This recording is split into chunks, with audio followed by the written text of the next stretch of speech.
echo of his call.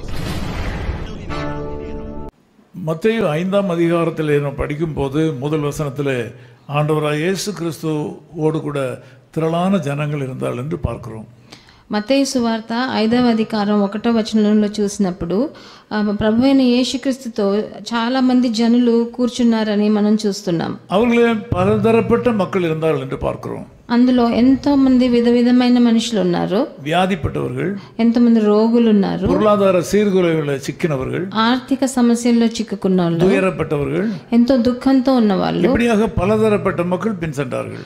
ఇలాంటి మంది ఎంతో మంది విధమైన కష్టాలతో ఆయన వెంట పడ్డారు. ஆகவே 5ஆம் அதிகாரம் 4ஆம் வசனத்தில் விதமாக ஆண்டவர் சொன்னார். అందుకనే 5వ అధికారం 4వ వచనంలో ప్రభు సెలవిస్తున్నాడు, துயரப்படுகிறவர்கள் பாக்கியவான்கள், దుఃఖపడువారు ధన్యులు, அவர்கள் ஆறுதல் அடைவார்கள், వారు ఓదార్చబడతారు అని రాయబడి ఉంది. அப்படியானால் துயரப்படுகிற மக்களுக்கு ஆண்டவர் ஆறுதலை கொடுப்பார். అలాంటంటే దుఃఖపడే వాళ్ళకి ప్రభు ఓదార్పునిస్తాడు. ஆண்டவருடைய வல்லமையை மனுமக்கள் சரியாக உணர்வதற்கு அவர்கள் துன்பத்தின் பாதையிலே நடத்தப்பட வேண்டும். ప్రభు ఓదార్పును వాళ్ళ జీవితంలో చవి చూడాలంటే వాళ్ళు దుఃఖపడవలసి ఉన్నది. நீங்களும் அப்படி உங்கள் வாழ்க்கையில துக்கத்தின் வழியாக கடந்து செல்லலாம். మీరు కూడా మీ జీవితంలో దుఃఖం ద్వారా వెళుతున్నారేమో. ஆண்டவர் சொல்கிறார், துயரப்படுகிறவர்கள் பாக்கியவான்கள். ప్రభువు సెలవిస్తున్నాడు, దుఃఖపడువారు ఓదార్చబడతారని. ஆனால் நீங்கள் వెட்கப்பட்டு పోవதில்லை. కానీ మీకు సిగ్గుపడరు. உங்களுக்கு ஆறுதல் கிடைக்கும். మీకు ఓదార్పు దొరుకుతుంది. உங்கள் துக்க காலங்கள் நீண்ட காலம் நீடிக்காது.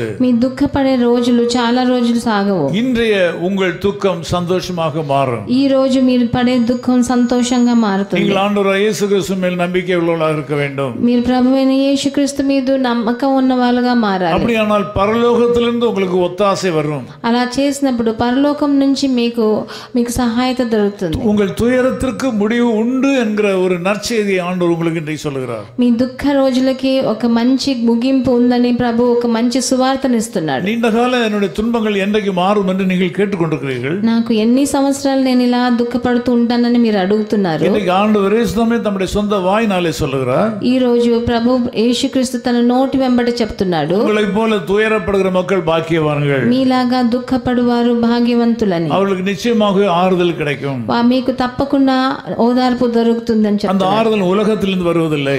ఆ ఓదార్పు ఈ లోకం ఇచ్చేది కాదు, ஆண்டவராகிய தேவனிடத்திலிருந்து வருகிறது. ప్రభువైన యేసుక్రీస్తు దగ్గర నుంచి వచ్చేది. ஆகவே அப்போஸ்தலனாகிய பவுல் சொல்லும்போது நான் கஷ்டப்படுவது நல்லது என்று சொன்னார். అందుకే పౌలు చెప్పినప్పుడు నేను కష్టపడేది మంచిది అని చెప్పాడు. ஏனென்றால் துயரப்படும் போது ஆண்டவருடைய வல்லமையை நான் என்னுடைய சரீரத்தில் அனுபவிக்கிறேன்னு சொன்னார். ఎందుకంటే నేను బలహీనత చెందినప్పుడు ప్రభు బలం నాలో కనిపిస్తుందని చెప్పాడు. ஆகவே உங்கள் துயரத்தின் நிமித்தமாக உங்களுக்கு நன்மை உண்டாகும், நல்ல காரியம் நடக்கும். అందుకని మీరు దుఃఖపడుతున్నారా, మీకు దాని వల్ల మంచి జరుగుతుంది, మీరు ఓదార్చబడతారు. இன்றைக்கு அந்த காரியம் நடக்கும். ఈ రోజు ఆ కార్యం మీ జీవితంలో జరుగుతుంది. உங்கள் துயரத்தின் நிமித்தமாக தேவனுடைய ஆறுதல் உங்களுக்கு கிடைக்கும். మీ దుఃఖం బట్టి దేవుడి ఓదార్పు మీ జీవితంలో చూస్తారు. இன்றைக்கு ஆண்டவருடைய ஆறுதலும் வல்லமையும் உங்கள் சரீரத்தில் இறங்கும். ఈ రోజు మీ శరీరంలో దేవుడి ఓదార్పు, ఆయన శక్తి మీలో దిగుతుంది. நாம் ஜெபிக்கலாம். మనం ప్రార్థన చేద్దాం. நல்ல பிதாவே, உமக்கு நன்றி செலுத்துகிறோம். మంచి తండ్రి, మీకు వందనాలు, స్తుతులు.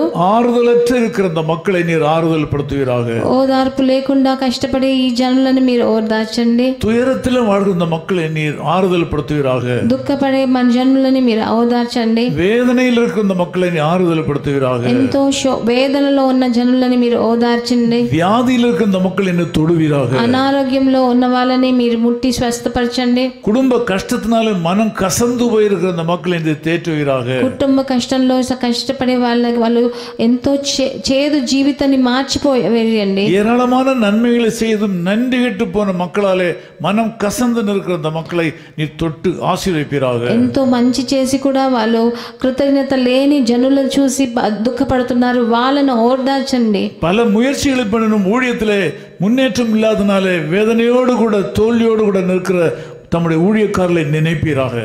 ఎన్నో ప్రయత్నాలు చేసి కూడా వాళ్ళ సేవలో ముందడుగు వేయలేకపోయే కాపరులను మీరు ఆశీర్వదించండి. இந்த ஜெபத்திலே கலந்து கொண்டிருக்கிற வித்தியாசமான தேவைகளின் மத்தியிலே வாழ்கிற மக்களை உம்முடைய பிரசன்னத்திலே கொண்டு நிறுத்துகிறோம். ఈ నాతో ఏకీభవించే విధమైన కష్టాల్లో ఉన్న ఒక్కొక్కరిని మీ దగ్గరికి తీసుకొస్తున్నాను. உம்மை உறுதியாய் பற்றிக்கொள்ள கிருபை தாரும். మిమ్మల్ని గట్టిగా పట్టుకొని తండ్రి, உம்மை நம்ப கிருபை தாரும். మీ మీద వాళ్ళ నమ్మకాన్ని పెట్టండి. இயேசு கிறிஸ்துவின் நாமத்தில் ஜெபிக்கிறோம் பிதாவே. ప్రభువైన యేసుక్రీస్తు నామమునందున వేడుకుంటున్నాం తండ్రి. ஆமென். ஆமென். நான் நிற்கும் பூமி நிலை குலைந்து அழிந்தாலும், என் நம்பிக்கையின் அஸ்திவாரம் அசைந்தாலும், நான் நம்புவதற்கு ஒன்றுமில்லை என்றாலும், நம்புவேன் என் இயேசு ஒருவரை. நான் நம்புவதற்கு ஒன்றுமில்லை என்றாலும், நம்புவேன் என் இயேசு ஒருவரை. நம்புவேன் என் இயேசு ஒருவரை. நம்புவேன் என் இயேசு ஒருவரை. நம்புவேன் என் இயேசு ஒருவரை.